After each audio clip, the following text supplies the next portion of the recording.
Bismillah ar-Rahman ar-Rahim. Now with the main headlines. Shia followers of Ahlul Bayt continue walking towards the holy city of Karbala to commemorate the mid-Sha'ban pilgrimage.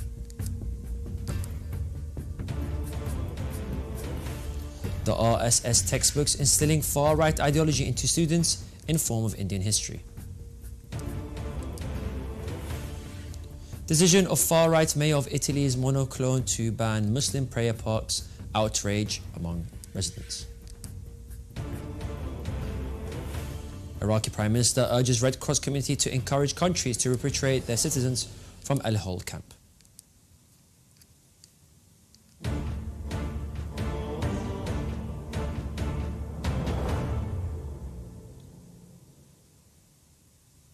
Assalamu alaikum wa rahmatullahi wa barakatuh, dear viewers. This is Yunus Dawood. I'm watching Shia Waves live from London, only on Imam Hussein TV 3. Large crowds of Shia followers of Ahlul Bayt alayhum salam from various Iraqi provinces continue their walk towards the holy city of Karbala to participate in the commemoration of the mid-Sha'ban pilgrimage, which marks the blessed birth of Imam al-Mahdi, Ajjalallahu ta'ala farajuhu sharif. Correspondents of Shia Waves in Iraq reported that the processions will commemorate the million-person pilgrimage on the mid-Sha'ban. They pointed out that several Iraqi provinces will announce official holidays to allow pilgrims to participate in this great visit, where they re-pledge their commitment and allegiance to Ahlul Bayt alayhum salam. In recent years, under Prime Minister Narendra Modi, concepts from the Vedic era, 1500 BC to 500 BC, have been integrated into India's formal education system. This integration has raised concerns about the blurring of lines between religious beliefs and established history and science. Many argue that the practice allows Modi BJP party to use education to influence the minds of millions of young Indians, cultivating mindset to vote in favour of the party's agenda for generations. Critics say that these teachings lack proper historical and scientific validation and are seen as promoting a Hindu nationalist agenda. The integration of such content into formal education has sparked debates among historians and educators about the accuracy and appropriateness of these teachings. Bangladeshi residents and others in Monfalcone, Italy, say decisions to prohibit worship at cultural centres is part of anti-Islam agenda. The decision to ban Muslim prayers in the town has caused an outrage among the Muslim residents who confirmed to take legal actions against the ban. More details in the following report. The town of Monfalcone in Italy has been thrown into turmoil following the controversial decision by its far-right mayor, Anna Maria Sisint, to ban Muslim prayers. The ban has sparked outrage among the town's Bangladeshi residents and others who argue that it is part of an anti-Muslim agenda. The situation escalated when an envelope containing partially burned pages of the Quran was received by the Dar es Salaam Muslim Cultural Association. Bo Konate, the association's president, described the incident as a serious insult and a threat that was fueled by a campaign of hate. Monfalcone, with a population of over 30,000, has experienced significant demographic changes due to the presence of a state-controlled shipyard owned by Fincantieri. The shipyard's outsourcing practices have led to an influx of skilled foreign workers, primarily from Bangladesh, who now outnumber the Italians within the town. Sisint, who won re-election in 2022, has been actively promoting an anti-immigration agenda. Her previous actions include removing benches from the main square, attempting to limit the number of foreign children in schools, and banning the sport of cricket, which is popular among the Bangladeshi people, from the town's sports festival. However, it was Sisint's ban on prayers in November that has had the most significant impact. The ban applies to 2 Muslim cultural centres within the town. Sisint claims that the premises were being used in violation of urban planning rules, and the purposes were there for other than commercial use. Safety concerns were also cited as a reason for the ban. The Muslim community in Monfalcone, which has a long history of peacefully practicing their faith, argues that they have always respected the laws and that Sisint's actions infringe on their constitutional right to pray. The ban has prompted widespread protests, with an estimated 8,000 people taking to the streets in opposition. The Muslim community is also taking legal action against the prayer ban, appealing to the regional administrative court. The outcome of this legal action could have far-reaching implications for religious freedom and the treatment of minority communities within Italy. The ban on Muslim prayers in Monfalcone has not only caused division within the town, but has also drawn national attention, with many viewing it as a reflection of the rise of far-right sentiment in Italy. Reporting for Shia Waves, Ali Hassan Chigani. Let's take a look at the main headlines. Shia followers of the Ahlul Bayt alayhim salam continue walking towards the holy Karbala to commemorate the mid-Sha'ban pilgrimage. RSS textbooks instilling far-right ideology into students in form of Indian history and science.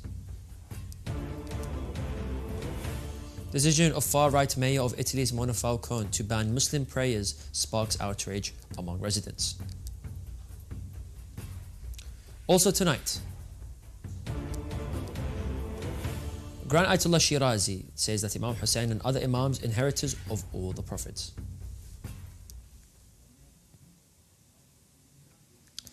On the sidelines of his participation in the Munich Security Conference of 2024, Iraq's Prime Minister Mohammed Shia al-Sudani urged the International Committee of the Red Cross, the ICRC, to encourage world countries to repatriate their citizens from Al-Hol camp in Syria.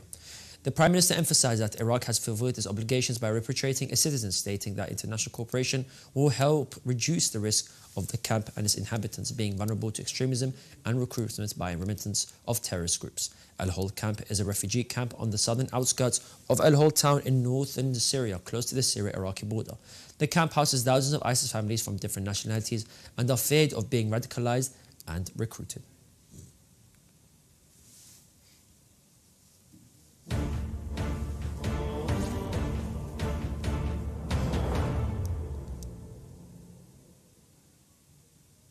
And now we'll continue with some shorter news.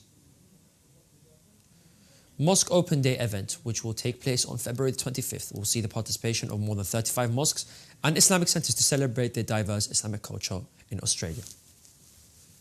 The Australian government has provided funding of $400,000 to support the Mosque Open Day event over the next 4 years. Minister Ingrid Stitt is quoted, "Mosque Open Day is a unique opportunity for people to discuss and enhance their sense of the Muslim community and their understanding of the Islamic faith."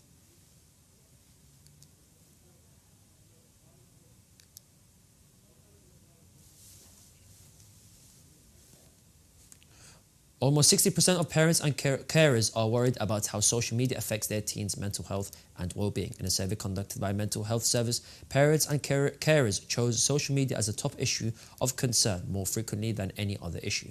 Parents had 4 key concerns in the area: the amount of time young people were spending on social media, the safety of platforms, the limited parental controls, and the type of content that the young people were accessing. Young people's interpersonal skills were being further damaged by social media algorithms which deliberately fed their own opinions back to them and prevented them from encountering views different to their own, according to the official. In line with the directives and recommendations of Grand Ayatollah Shirazi, the Mazar al-Sharif-based office of His Eminence carried out a humanitarian campaign to assist those in need. This included the distribution of financial gifts to orphans in the Afghan city to assist them cope with the difficult living circumstances. This is a philanthropic activity coincided with the blessed births of Imam Hussein, Imam Sajjad, and Abul Fadl Abbas alayhim salam. The office of Grand Ayatollah Shirazi Mazar al-Sharif reiterated its commitment not to abandon the Shia families in Afghanistan. Unknown gunmen attacked a small village in Kaduna State in northwestern Nigeria on Sunday, and during their rampage they set their homes on fire, burning 12 people alive and injuring 15 people more with burns. The gunmen burned down 17 houses and 15 injured people were transported to a nearby hospital for treatment. The attack is one of a series of violence in the area allegedly carried out by herders in frequent clashes with farmers over access to water and cattle grazing around farmlands.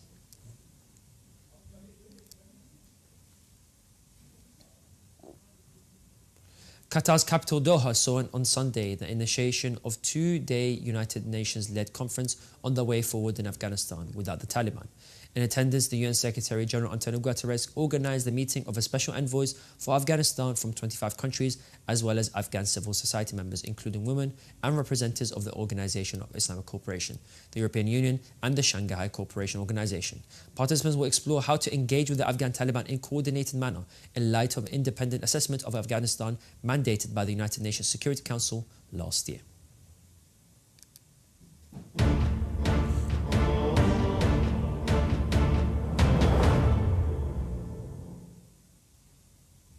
The daily scholarly meetings of Grand Ayatollah Sayyid Sadiq al-Hussein al-Shirazi was held on Sunday, the 7th of Sha'ban, in relation to passages from Ziyarat Warith and some other ziyarat that addresses the Ma'sumin alayhum as-salam as the inheritors of a number of divine prophets. More details in the following report. بله بله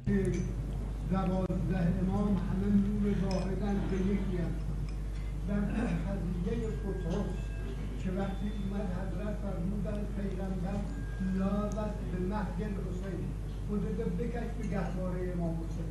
حالا اینجا خود پیغمبر بر امام حسین در اینجا اقلیت داره ولی اینا میگن که خودت بکش به گهواره حسین. یکی از درباره محمد بن سنان و نامه‌ای که حضرت در مکه بهش دادن. اینا چه اشکال داره؟ اومده از مرجع تقلید مسئله میپرسه، مقلدش هم هست. مرجع تقلیده به یکی از شاگرداش میگه تو جوابشو بده چون اون بلده. اشکال نداره. معناش این نیست که پیغمبر صلی الله علیه و آله چون افضل از امام حسین علیه السلام هستن و افضلن بلا شک این باید الا خودشون جواب بدن، الا خودشون دست بمالن به پتروس. نه، اظهار کردن که فضیلت امام حسین شده این.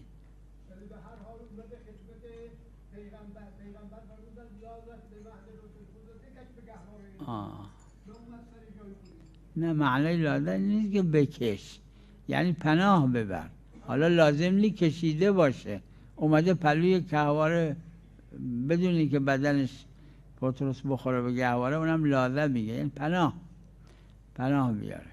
حالا یک کسی که به یک بزرگی پناه میاره تو خونش میاد، در خونش میاد، لازم نیست بمال خودشو.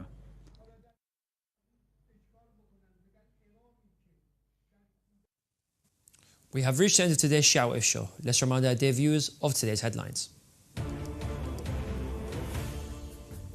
Shia followers of Ahl al-Bayt continue walking towards the holy city of Karbala to commemorate the mid-Sha'ban pilgrimage. RSS textbooks instilling far-right ideology into students in form of Indian history and science. Decision of far-right mayor of Italy's Monaco to ban Muslim prayers spark outrage among residents. Iraqi Prime Minister urges Red Cross community to encourage countries to repatriate their citizens from Al-Hol camp. And Grand Ayatollah Shirazi says that Imam Hussein and other Imams are the inheritors of all prophets. You can view the latest news on Shia's website, and you can send news of your city or country to be published on our news agency. Contact us on the numbers at the bottom of the screen. Thank you for watching, and we pray to Allah the Almighty to hasten the reappearance of the Master of our time. Wassalamu alaikum wa rahmatullahi wa barakatuh.